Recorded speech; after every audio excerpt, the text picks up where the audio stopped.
Justice ট্যুরের ক্ষমতা, বিল গেটসের টাকা, তাহসানের সুন্দর কণ্ঠ, ঋত্বিক রোশনের সুন্দর বডি ফিটনেস, এমনকি হুমায়ুন হরিদি স্যারের নিখুঁত ভালোবাসা, কোনো কিছুতে তো নারী আটকাইল না। আর ওই সমস্ত মানুষগুলোর তুলনায় আমি আর কি, দুলার সমানও না।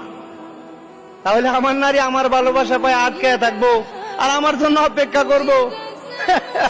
এটা কোনো কথা? অনেকে বলে নারী ছলনাময়ী, তবে আমি বলি নারী মায়ের জাত, যথেষ্ট সম্মান করি। তাছাড়া ঘরের মধ্যে তো মা বোন আমারও আছে। তারপরও প্রশ্ন একটা থাইকেই যায়, নারী আটকায় কিসে? যদি কারো জানা থাকে, কমেন্ট বক্সটা খোলা আছে, দয়া করে সুন্দর একটা উত্তর দেওয়া যাবে। নারী আটকায় কিসে? প্রশ্নটা শুধু একলা আমার না, সমস্ত পুরুষ জাতি। নারী আটকায় কিসে?